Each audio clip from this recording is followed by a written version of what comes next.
सभी को good afternoon.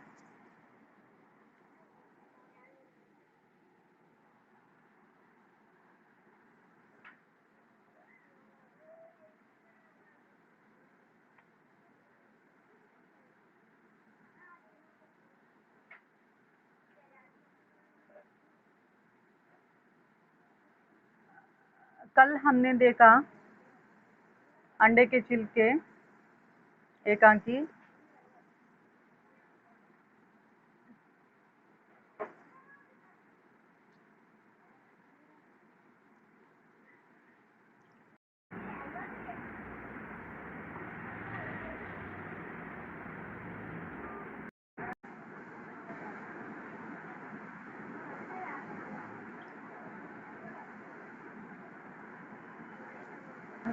अंडे के छिलके एकांकी देख के आज मैं 5वां एकांकी लेने जा रही हूँ। वो है यहाँ रोना मना है।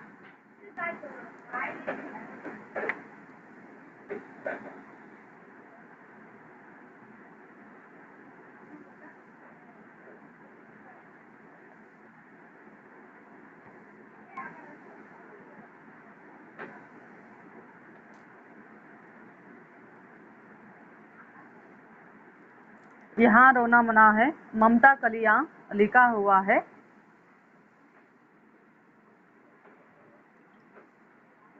पात्र परिचय कालिंदी, कालिंदी की माँ, मोहन की माँ, मोहन के पिता, जेठ जेठानी, सहेलियाँ, बच्चे और अन्य स्त्रियाँ।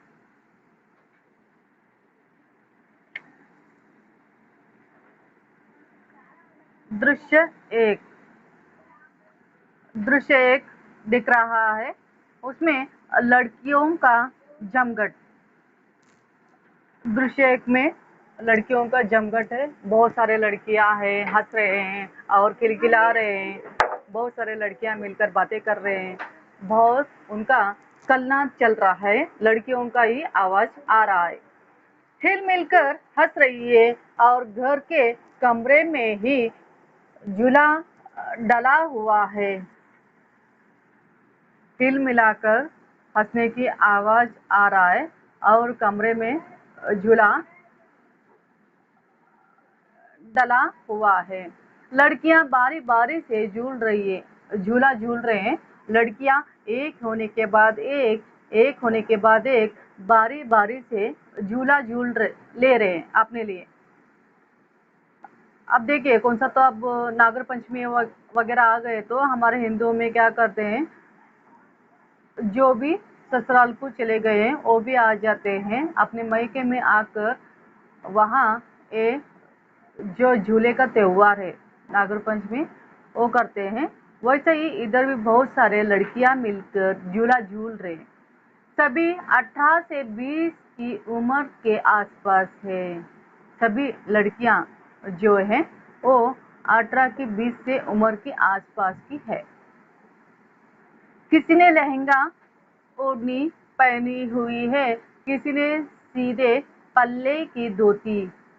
पहले के लोग जो रहते थे, हमारे दादी के ज़माने में से लोग रहते थे, वो धोती पहनते थे। साड़ी भी नहीं था तब, धोती पहनते थे। और अब जो है लड़कियां कुछ ओढ़नी लहंगा वगैरह पहन लिए हैं और कुछ क्या है धोती पहन लिए हैं। किसी ने लहंगा ओढ़नी पहनी हुई है, किसी ने सीधे पल्ले की धोती पहनी हुई है। एक आध लड़की ब्याही हुई है, एक आध लड़कियों का शादी भी हो गया है। उनकी मांग बड़ी है और टिकली लगी हुई है। साज श्रृंगार अन्य लड़कियों से ज्यादा है। जो शादी हो जाता है वो लड़की मांग में सिंदूर डालती है और हाथ में चूड़ियां रहते हैं और सजना संवरना श्रृंगार ज्यादा ही रहता है। वैसे ही ये लड़की जो विवाह हो गया है, जो शादी हो गया है, वो लड़कियों का भी ज्यादा ही है। सब मिलकर गा रही है, झूला जब भी झूलते हैं तब गाना भी गाया जाता है। पहले के लोग गाया करते थे, वैसे ही यहाँ पर झूला झूल रहे ना, तब गाना गा रहे हैं। कालिंदी नन्ही नन्ही बुद्धियां रे, सावन का मेरा झूलना, एक झूला डाला मैंने अम्मा के राज में। हाँ, अम्मा के राज में, संग में सहेलियां रे, हिल मिलकर मेरा झूलना, नन्ही नन्ही बुद्धियां रे, सावन का मेरा झूलना। जो ये गाना गा रहे हैं,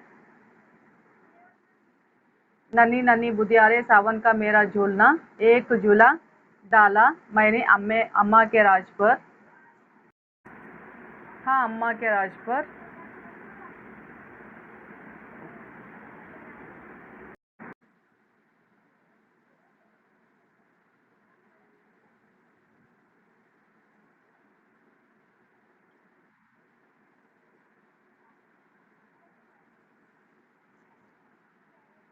नन्ही नन्ही बुदिया रे, सावन का मेरा झूलना, एक झूला डाला मैंने अम्मा के राज में। हाँ, अम्मा के राज में, संग में सहेलियां रे, हिल मिल कर मेरा झूलना, नन्ही नन्ही बुदिया रे, सावन का मेरा झूलना।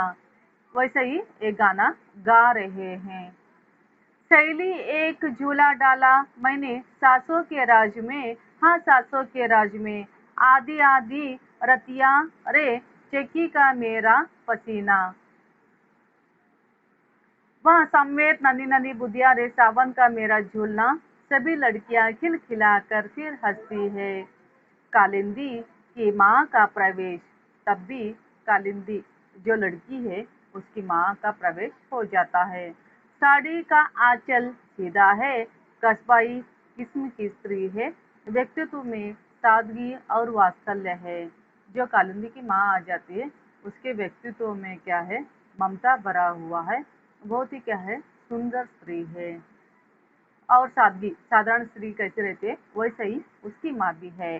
माँ, हपो, आज बस झूलना ही झूलना है या कुछ खाना पीना भी है? अब देखिए, बहुत सारे त्योहार के मौके पर अपने मायके को आई है और खाली झूलना ही कर रही है, उनको खेलने के बजाय कुछ भी याद नहीं रहता है। वैसे ही हप्पो को बुला रही है कालिंदी। अजब लड़की है, नाचने गाने के आगे कुछ भाता ही नहीं। सहेलियां, मौसी यहाँ बताओ, तुम कालिंदी को हप्पो क्यों कहती हो?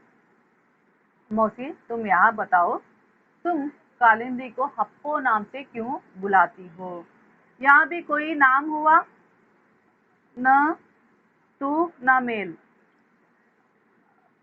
मौसी, तुम ये बताओ, जो हप्पो, तुम कालिंदी को हप्पो क्यों बुलाती हो? ये भी क्या नाम है? यानी ना ताल भी नहीं और मेल भी नहीं है।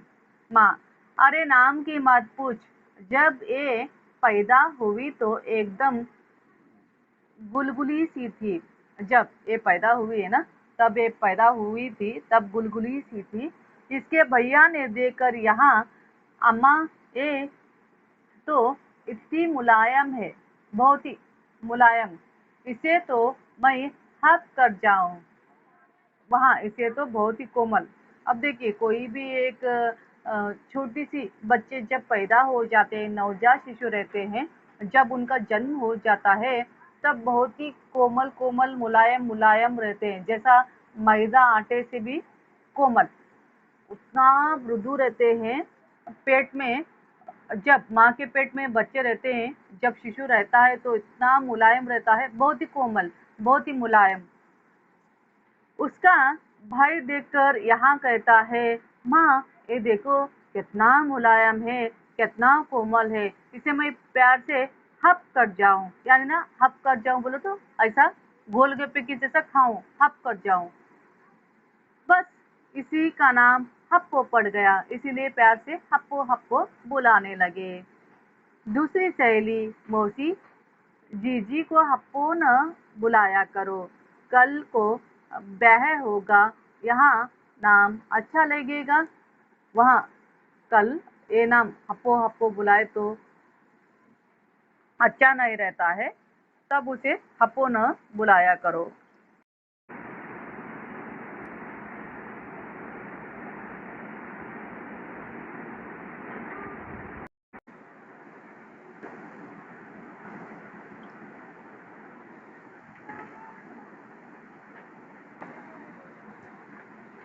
कल उसका शादी हो गया तो अच्छा नहीं दिखता है।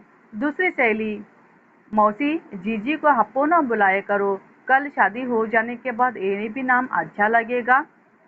माँ, अब ब्याह हो जाए चाहे बच्चे, हमारी तो यहाँ हप्पो बिटिया ही रहेगी, है ना। एक एक देखिए, शादी हो जाने के बाद बच्चों का नाम अलग रखा जाता है। जो पेट नेम्स रहते हैं, सोनी और चिट्टी, चैत्रा, चित्रा, चुक्की, ये सभी क्या है जो पेट नेम्स रहते हैं ना, उससे बुलाया जाता है मायके में। शादी हो जाने के बाद उसका जो नाम रहता है असल में वही क्या है, ससुराल में बुलाया जाता है। एक एक को भी ससुराल में भी वही नाम से भी बुलाया जाता है, उनका पसंद के ऊपर चलता है। इसीलिए इधर हप्पो की सहेलियां कह रही है, शादी होने के बाद ये नाम अच्छा लगेगा। चलो, तुम सब कुछ खा लो, मैं पुए पकाए हुए हूँ। सब जाती है।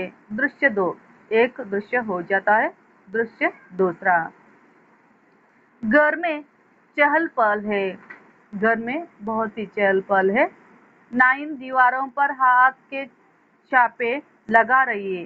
जो नाइन है, दीवारें पर हाथ के छापे लगे हुए। कुछ लड़कियां आम के पत्ते की बंधनवार सजा रही है। कुछ, अब शादी के घर है तो सजाते हैं, देखिए बहुत सारे अच्छे अच्छे पत्तियों से सजा रहे। कमरे में बीच दरी पर कुछ औरतें ढोलक बजाते हुए हुई बन्नी गा रही है। वहाँ कुछ औरतें, अब मुस्लिम लोगों में गाते हैं, देखिए शादी है तो कुछ औरतें बैठकर, 4-5 औरतें बैठकर दरी के ऊपर बैठकर ढोलक बजाते हुए गाना गाते हैं। बन्नी गीत, चांद तारों से आएगी बारात, बन्नी जरा धीरे चलो, चांद तारों से आएगी बारात, बन्नी तेरा झूमर 1.25 लाख का टीके पे छाई है बाहर, बन्नी जरा धीरे चलो। एक सहेली, ए चाची, ढोलक जरा कायदे की बजाओ, उनक नहीं रही है। दूसरी सहेली, सबसे अच्छी ढोलक तो कालिंदी का फुल बजाती है। पहली सहेली, बस करो, अपने ब्याह में खुद थोड़ी ही बजाएगी, जाओ मुझे दो। ढोलक ठनकाती है, बाहर चहल पहल हो रही है। जो कालिंदी के घर में बहुत सारे के शादी चल रहा है। बारात आ गई, बारात आ गई, लड़कियां एक दूसरे पर गिरती पड़ती है। बारात सभी देखने के लिए लुढ़क पड़ रहे हैं। बारात देख रही है सभी मिलकर। पहली सहेली, हाय दूल्हा कितना अच्छा है। दूसरी सहेली, अचकन तो देखो, उसके एकदम चकाचक है। अचकन बोले तो लक्षण, उसके लक्षण देखो, एकदम चकाचक है, बहुत ही सुंदर है। अब शादी हुआ तो देखिए, शादी में पहले, अब का जो शादी है उतना खास नहीं रहता है। जो भी गांव में पहले के लोग शादी हो जाता था, बहुत ही क्या है, सुंदर तरीके से रहता था, बहुत ही अच्छा। वहाँ शादी तो क्या याद रखने की जैसा रहता था। जब दूल्हा आ जाता है उसको देखने के लिए लुढ़क पड़ते हैं, और वो कैसा वहाँ देखता है, और उसके सभी सहेलियाँ उसके लक्षण आकर लड़की को बताते हैं। और तीसरी सहेली, साफा और कलगी तो उससे ज़्यादा चमक उठी है। पहली सहेली, अरे बन्नो क्यों भी देखो, दिखा दो खिड़की से। अरे सहेली को भी दिखाओ ना खिड़की से, उसका दूल्हा कैसा आ रहा है, लेने के लिए उसको भी थोड़ा दिखाओ। नहीं, मन ही मन नहीं रह जाएगी, जाने मिलन में कितना देर है अभी। अब तो उसका शादी हो रहा है, अब उसके मिलन में कितना देर है। कालिंदी की वहाँ लड़कियां खिड़कियों खिड़कियों को वहाँ टेलती है, वहाँ हटती है, और ब्याह की रस्में, फिर विदा। शादी हो रहा है और शादी हो जाने के बाद फिर विदाई हो जाता है। तांगे के साथ नेपथ्य, धीमा धीमा विदाई गीत। तभी तांगे में लड़की को बिठा कर लेकर जा रहे। जैसे धीरे धीरे धीरे वहाँ विदाई का गीत सुनाई दे रहा है। तांगा आकर एक तंग गली में आखिर मकान पर रुकता है। शादी हो जाने के बाद, शादी तो हो गया, ससुराल में आ गई हप्पो, और तांगा उतरने के बाद एक छोटी सी गली में आकर रुकता है। एकदम पुराने ढंग का खस्ता हाल मकान, बहुत ही पुराने ढंग का एक छोटा सा मकान है। बाहर के हिस्से में गले की दुकान है, अंदर सोलन अंधेरा है, घुटन। जैसे ही वर वधु अंदर पहुंचते हैं, वहाँ शादी होकर जब आते हैं तो लड़की को अंदर आरती वगैरह करके अंदर ले लेते हैं। अंदर ले जाने के बाद एकदम तुरंत लड़के के पिता कहते हैं, हड़बड़ी में आते हैं। पिता, मोहन भाई, पोशाक जल्दी से उतार कर दे दो, वहाँ बेफुजूल किराया चढ़ रहा है। लड़का का पिता कहते हैं, जल्दी से तुम्हारा जो कपड़े हैं उतार कर दे दो, वहाँ बेफुजूल क्या है उसका किराया बढ़ रहा है। मोहन सिर पर से साफा कलगी और बदन पर से अचकन तलवार उतार कर दे देता है। पिता यहाँ काम इतनी फुर्ती से करते हैं, दूल्हे के शरीर पर केवल जगिया और बनीन रह जाते हैं। इतना सभी उसके कितना कपड़े रहते हैं ना, वो सभी उतार लेते हैं। उतार लेने के बाद इस तरीके से लगता है दूल्हा सिर्फ जांगा और बनीन के ऊपर वहाँ रह जाता है। कालिंदी दूसरी और कोठरी में औरतों के बीच बैठी है। दूसरी और कोठरी में औरतों के बीच क्या है, गिरी बैठी है कालिंदी। मुंह दिखाई में औरतें एक एक दो दो रुपया थमा रही है। जब एक दुल्हन आ जाती है तो उनके गली वाले औरतें आ जाते हैं एक नई दुल्हन बहू को देखने के लिए। बहू को देखने के लिए जब आते हैं तो कोई भी क्या है, खाली हाथ नहीं आ जाते हैं। मुंह दिखाने की रस्म से तो उनके हाथ में कुछ पैसे दे देते हैं। सास बिल्कुल पुलिस मुद्रा में बैठी रुकम बटो रही है। जो सास है पुलिस मुद्रा की जैसा क्या है, बैठी है। बैठकर जो भी बहू को पैसे देते वो सभी पैसे बांट ले रही है। एक स्त्री, बहुत तो बड़ी सुंदर है मोहन की माँ, तुम्हारे घर में उजिता हो गई है। जब एक स्त्री कहती है, बहू तो बहुत बढ़िया सी लेकर आई हो, और बहू आ जाने से उजाला हो गई है, बहू तो बहुत सुंदर है। दूसरी स्त्री, और सब ठीक है, बस ना कुछ कुछ टेढ़ी लग रही है। अब देखिए बहुत सारे स्त्री है बोले तो कुछ ना कुछ नाम रखने वाले ही है, कितना भी लक्षण अच्छी तरह से रहने दीजिए। तीसरी स्त्री, नाक कैसी भी हो, वहाँ नकचड़ी न हो, हमारी बहू की तरह। तीसरी स्त्री कहती है, नाक कैसे भी हो, नकचड़ी नहीं रहना चाहिए, जैसी मेरी बहू की जैसा। पहली स्त्री, इसका नाम बड़ा मुश्किल है, कोई अच्छा सा नाम रखो।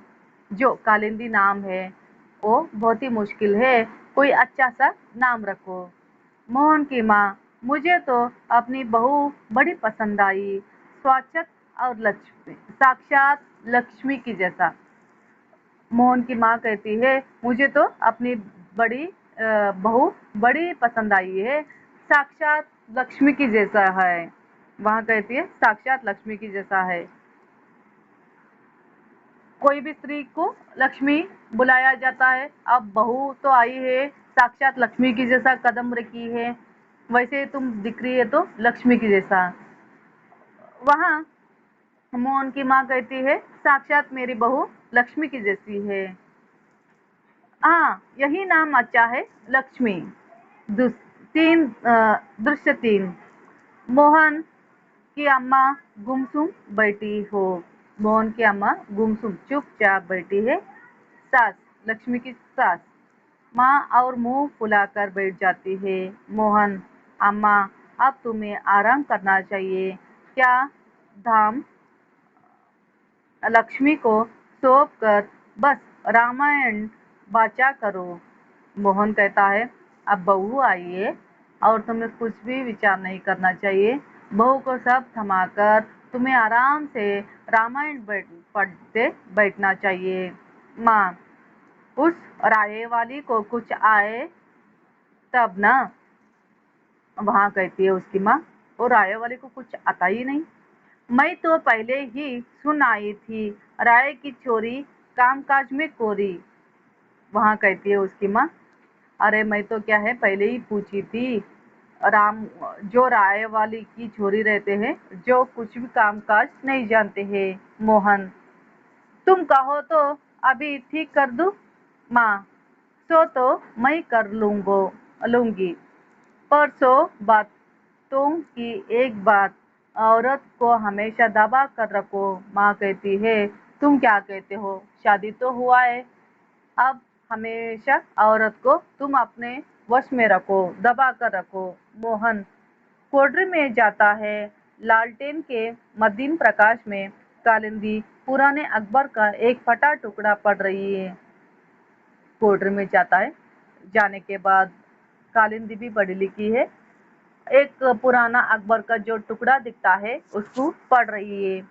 मोहन उसके हाथ से अखबार का टुकड़ा उठा लेता है। चिंता है। मोहन, बहुत हो चुकी पढ़ाई लिखाई, पहले बर्तन मांजना तो सीख लो। मोहन कहता है, तुम्हारा पढ़ाई लिखाई बहुत ज्यादा हुआ है, पहले बर्तन मांजना सीख लो। कालिंदी आबूज सी उसे देखती रह जाती है। मोहन, क्या बात है, घर में कोई भी तुमसे खुश क्यों नहीं है। मोहन कहता है, क्या बात है, घर में सभी शिकायत करते रहते हैं, तुमसे कोई भी खुशी नहीं है। कालिंदी कुछ क्षण चुप और फिर शांत, फिर आवाज में, मैं भी तो खुश नहीं हूँ। कालिंदी कहते हैं, सभी का फिक्र हो रहा है आपको, मैं भी तो खुश नहीं हूँ। मोहन, तुम्हारी खुशी क्या होती है, बोलो, तुम्हारी खुशी क्या चीज है। तुम क्या कोई लाट कलेक्टर की औलाद हो, तुम्हारी क्या खुशी है, बोलो ना, तुम क्या बड़े लाट कलेक्टर की बेटी हो। कालिंदी, लाट कलेक्टर की औलाद तो वे भी नहीं है।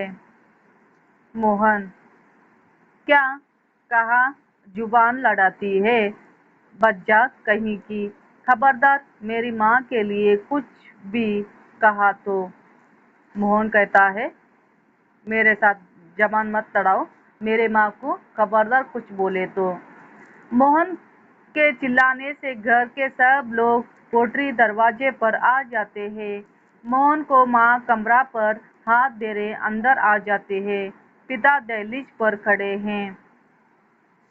मोहन की माँ आ जाती है तब भी, और उसके पिता भी आ जाते हैं, दहलीज पर खड़े हैं। पिता दहलीज पर खड़े हैं। बड़ी बहू चमक चमक छलकर सास के पास खड़ी हो जाती है। बड़ी बहू भी आ जाती है तब भी। कोठरी के बीचों बीच गुस्से से थरातर मोहन खड़ा है। कोठरी में बीचों बीच जो भी झगड़ा हो रहा था उसके बीच में ही मोहन खड़ा है। कालिंदी मेमन की तरह मुंह लटकाए बैठी है। मेमन की तरह, बड़े मेम साहब की जैसा मुंह लटका कर बैठी है। बाकी सबके चेहरे पर वहां हिंस भाव है। माँ, आगरे वाली से बात पक्की होती तो यहाँ दिन देखना पड़ता, रात दिन खाता है मेरा मोहन। कभी दिन त्योहार छुट्टी मिलती है, कभी कुछ, यहाँ चुड़ैल पीछे लग जाती है। वहाँ कहती है, कभी कभी तो एक दिन छुट्टी मिलता था, वो भी उसके पीछे चुड़ैल लग गई। जेठानी, हाय, तो मैं ऐसी डर गई, मैं कहूँ भैया जी को तो तब कभी आज तक चिल्लाते नहीं सुना। जेठानी कहती है, अरे मैं तो डर ही गई, अब तक भैया को कभी भी चिल्लाते हुए नहीं देखा था। आज क्या हो गया?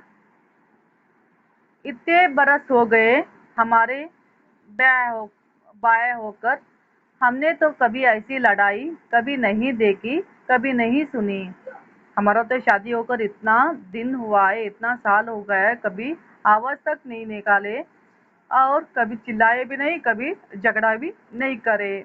जेठानी कहती है, माँ, ऐसी लुगाई की जीभ तो कैंची से काट कर नाली में फेंक दे। कोई ऐसे बहस करे तो उनका जीभ निकाल कर काट कर नाली में फेंक देना चाहिए। सबके उकसाने पर मोहन प्रदर्शन का अंदाज में कालिंदी को चोटी खींचकर उसका सिर दीवार से टकरा देता है। उधर उसकी माँ उकसाने पर और जेठानी उकसाने पर सभी का बातें सुनकर उसके बाल पकड़कर उसको दीवार को टकरा देता है। क्षण भर को पूर्ण अंधकार के बाद प्रकाश, सुबह का समय, घर का हर सदस्य किसी न किसी काम में संलग्न। रात को झगड़ा हो जाता है। फिर एक स्त्री के लिए सुबह फिर किस तरह से रहना चाहिए उसी तरह से रहना पड़ता है। सुबह हो जाने के बाद वहाँ रोज किस तरह से सभी स्त्रियाँ रहते हैं, घर में उसी तरह से सभी अपने अपने काम में व्यस्त रहते हैं।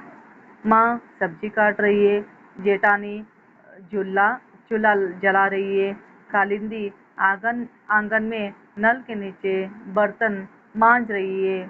कालिंदी जो है नल के नीचे बर्तन मांज रही है। जेठानी के तीनों बच्चे आंगन के पार ड्योढ़ी पर खेल रहे हैं। एक दूसरे का हाथ पकड़कर बच्चे बारी बदलते हैं। अकड़ अकड़ बकड़ बम्बे बोल, अकड़ अकड़ बम्बे बोल, 80-90 पूरे 100 में लगा तागा, चोर निकलकर भागा। तभी डाकिया पोस्टमैन कहता हुआ आ जाता है। पोस्टमैन कहता हुआ आ जाता है। एक पोस्टकार्ड खुले दरवाजे के अंदर डाल जाता है। एक पोस्टकार्ड रहता है, वहाँ पोस्टकार्ड खुले दरवाजे के अंदर डालकर चला जाता है। बच्चा चपटा मार कर चिट्ठी उठा कर लेता है। एक बच्चा जल्दी से पोस्टमैन कहकर जो चिट्ठी डाल कर जाता है वहाँ ले लेता है। उलट पुलट कर देखता है, चिट्ठी का एक कोना फटा हुआ है। चिट्ठी का एक दूसरे से बच्चे झगड़ते रहते हैं। जब झगड़ते रहते हैं तब भी वहाँ वो चिट्ठी का एक कोना फट जाता है। फटा हुआ है। चंद्रभान चाची की है, राय से आई है। चंद्रभान जो जेठानी का बेटा है वहाँ कहता है चंद्रभान, ये राय से आई है सूरजभान, चल चाची को दे आ। वहाँ कहता है चल वो चाची को दे आ। चंद्रभान, हम तो अम्मा को देंगे। वहाँ कहता है हम तो नानी को देंगे, दादी को देंगे। त्रिलोकी, पहले पहले बाज तो लो, बाज लेने में कोई हर्ज है? सूरजभान चिट्ठी पढ़ता है। सूरजभान चिट्ठी उसको निकालता है, फाड़ता है और पढ़ता है। पोस्टकार्ड पर टेढ़ी मेढ़ी लाइनें खींचकर बिना किसी विराम चिन्ह के लिखा है। टेढ़ी मेढ़ी अक्षर में बिना कुछ भी विराम चिन्ह से कुछ लिखा हुआ रहता है उसके अंदर। सूरजभान पढ़ता है, प्रिय बेटी हप्पो, राजी रहो, आगे यहाँ का समाचार ठीक नहीं है। तुम्हारी मैया सोमवार रात 7 बजे पेट के फोड़े में चीरा लगाते ही स्वर्गवास कर गई। बड़ी तकलीफ पाई मछली की तरह तड़प तड़प कर पिराने निकल लल्लू बाबू से तब से रोते हैं। चिट्ठी को तार समझकर देखते ही फौरन पेशतर पहुँचो तुम्हारे बाबू।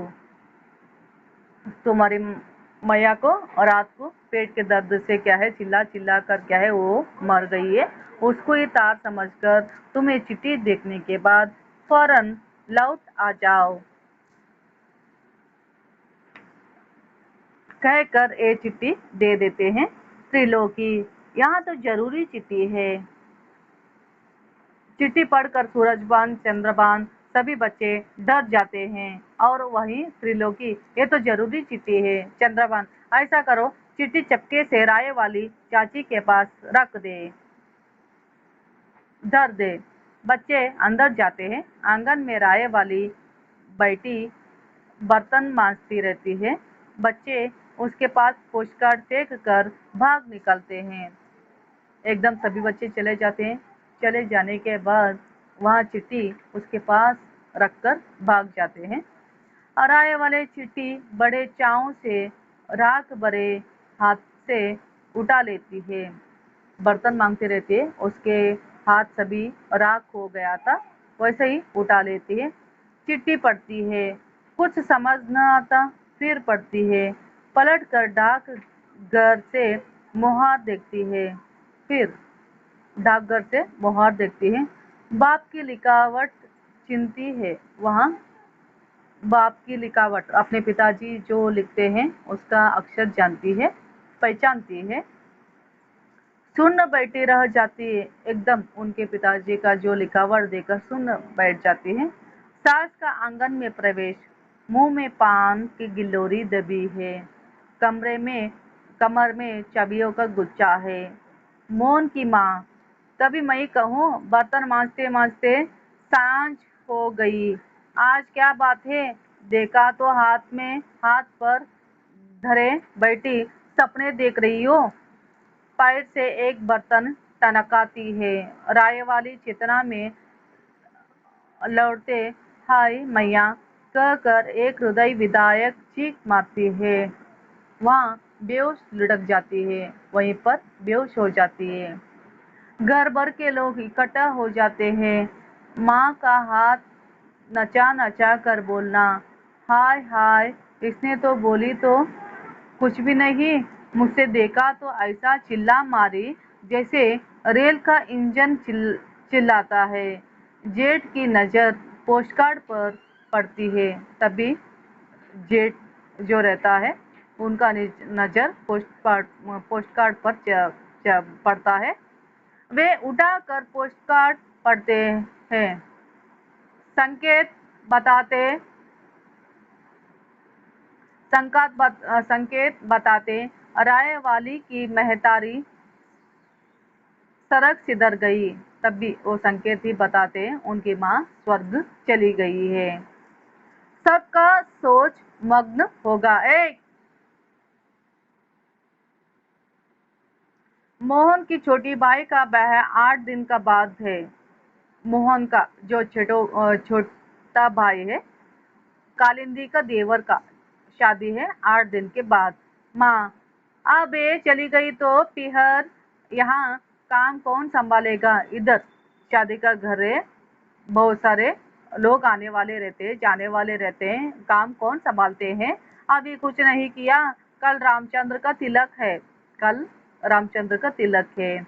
जेठ, नहीं जी, घर का बहू है, बहन बेटियां लाख आए, जिम्मेदारी तो बहू को होती है।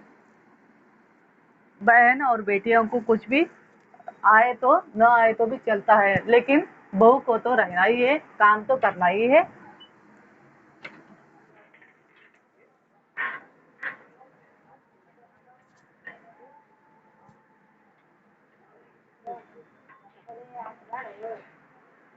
काम तो करना ही है और घर में रहना ही चाहिए, उसे मैं कैसे भेज सकते हैं?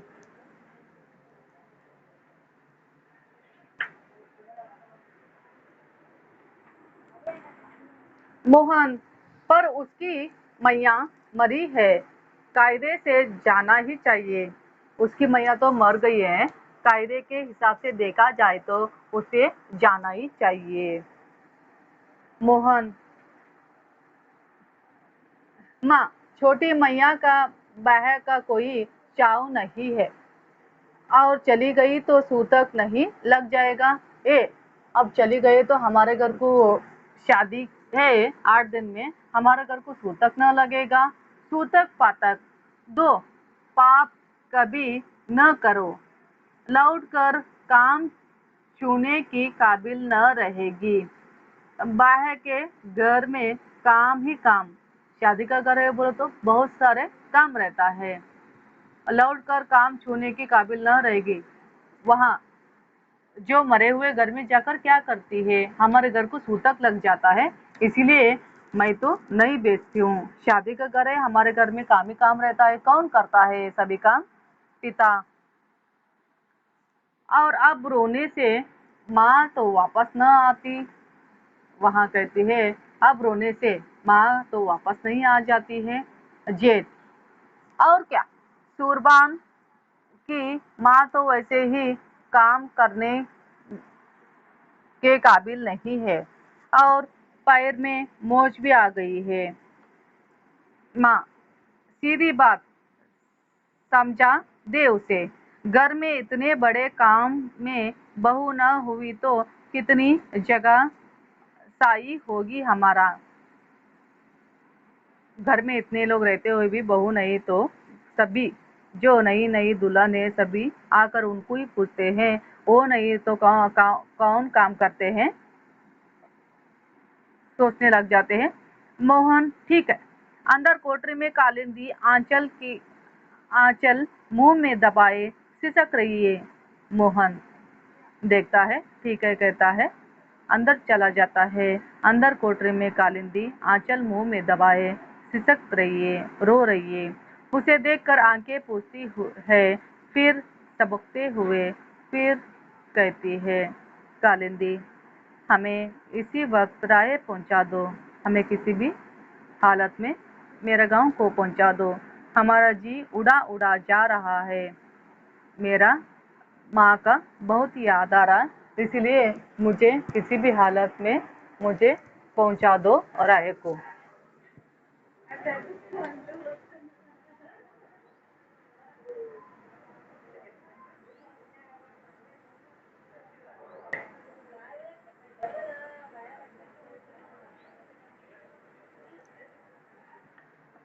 हमें अभी इसी वक्त राय को पहुंचा दो, हमारी जी उड़ा उड़ा रहा है। वहां बोलकर कालिंदी एकदम रोए रोए जा रही है। मोहन तो मैं क्या करूं, जब तक वहां से कोई लिवाने नहीं आएगा हम नहीं भेजेंगे। वहां मोहन कहता है तुम्हें कोई भी लेने के लिए नहीं आ जाते तब तक मैं तो नहीं बेचता हूँ। कालिंदी यहाँ कोई नौतनी है क्या? नहीं, अम्मा उठ गई है, हम बैठे रह जाए, अम्मा तो मर चुकी है, कोई खाने के लिए बुला रहे या समारोह है, इधर तो अम्मा उठ चुकी है।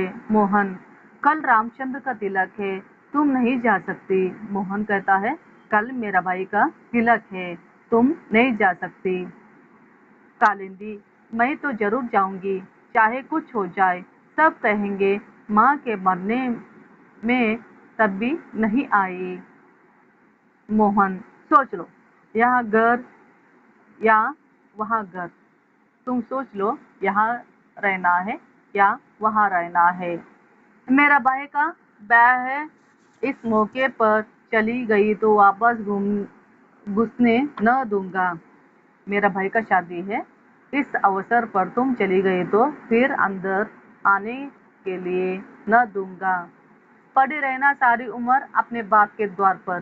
कालिंदी हटो, यहाँ क्या मानक है, ऐसे में भी कोई रोकता है, ऐसा इस वक्त पर कोई रोकता है। मोहन मजाक करते होंगे तेरे यार, हम तो साफ बात करते हैं, रहना है तो जैसे हम रखे वैसा ही रहना होगा।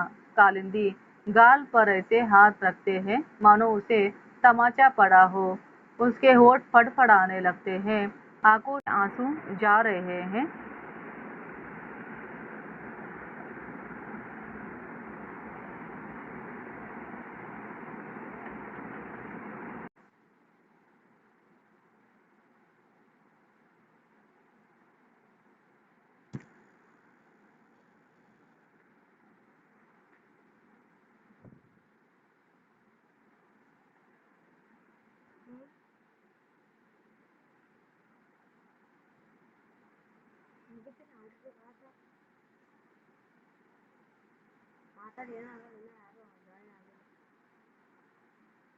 अभी 15 मिनट 20 मिनट है।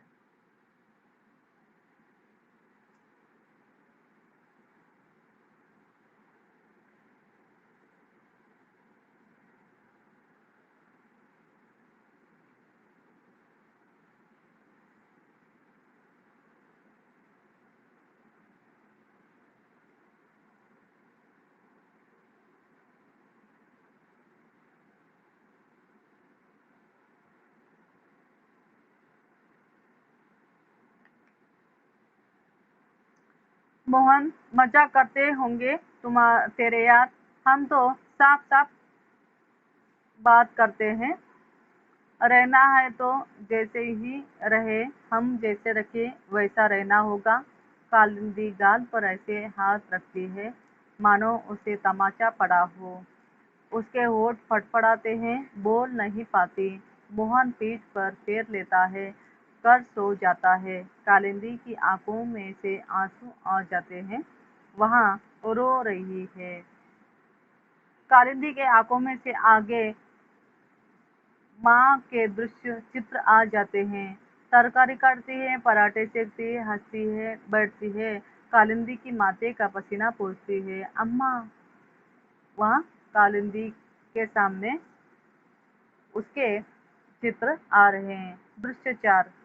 अगला दिन मेहमानों का चहल पहल। कालिंदी दौड़ दौड़ कर काम कर रही है। मोहन का भाई का तिलक है, इसीलिए बहुत सारे लोग आए हैं।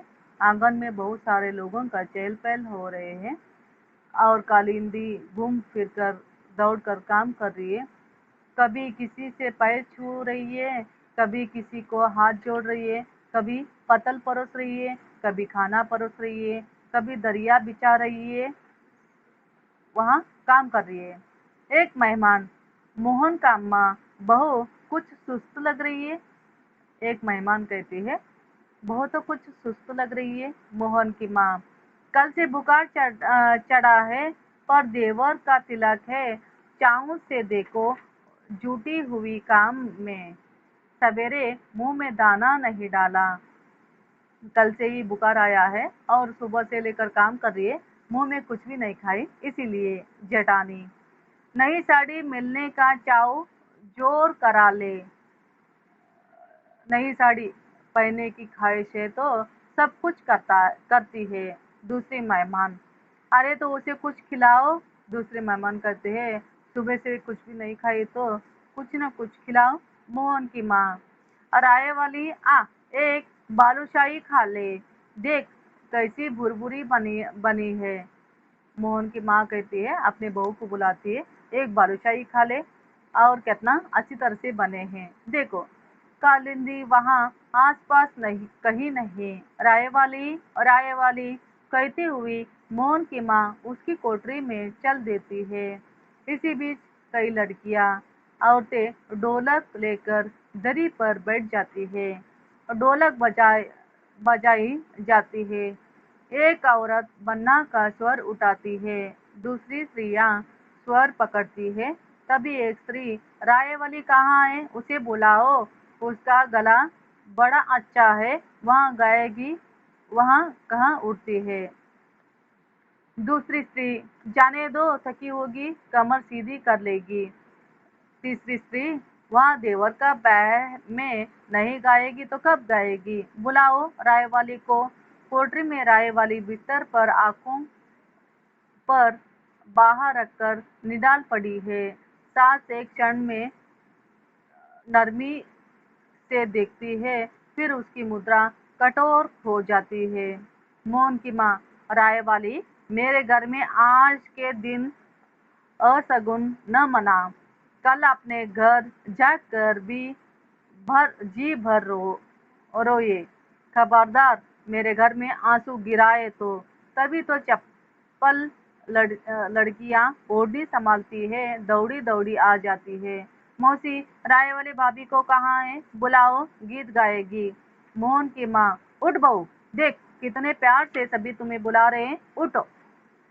कालिंदी उठकर लटपटाते कदमों से जाकर पाने कलिया में बैठ जाती है। सभी वहाँ गाने वालियों में बैठ जाती है।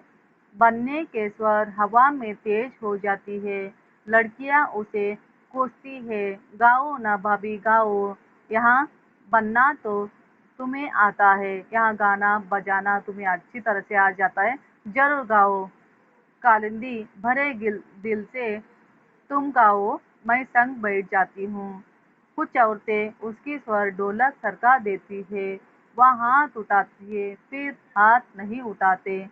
सास बेनौली आंखों से घूरती है, आंखों के हाँक गुराहट कालिंदी की आंखें मूंद कर ढोलक पर थाप लगाती है।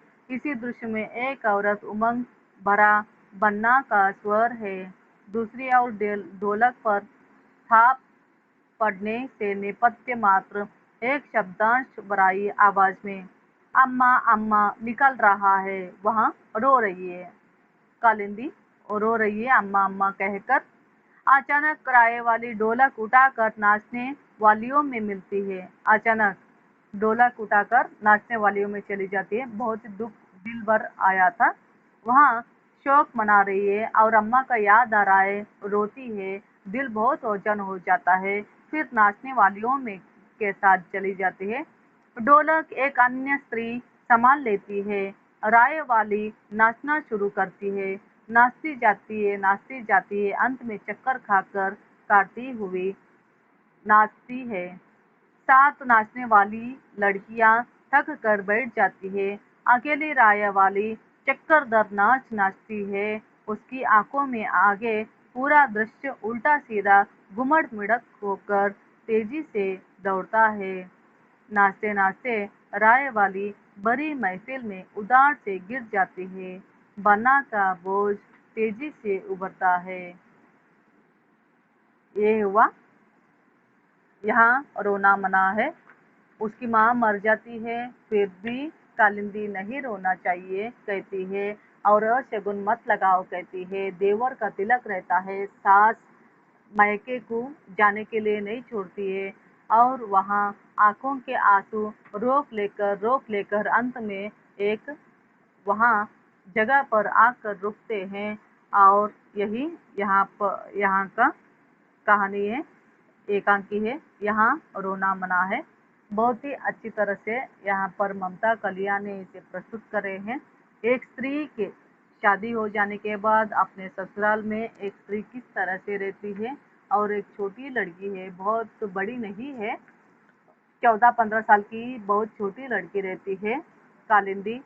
शादी हो जाने के बाद अपने ससुराल में सभी के लोगों के साथ रहकर उन्हें कितना भी कष्ट देते हैं, उतना सभी झेल कर वो सभी कुछ शोषित करते रहते हैं। वो सभी को झेल कर शादी होकर कुछ ही दिन हुआ तभी उसकी माँ मर जाती है। वहाँ चिट्ठी आने पर भी उसकी सास नहीं भेजती है। कितना कष्ट को सहती रहती है कालिंदी।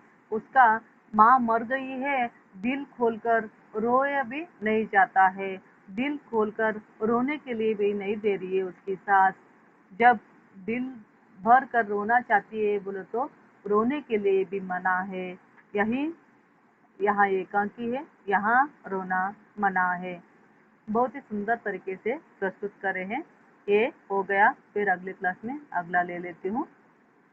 क्लास समाप्त करती हूँ। देखिए, कौस्तुभ, साक्षी, क्लास छोड़ रही हूँ।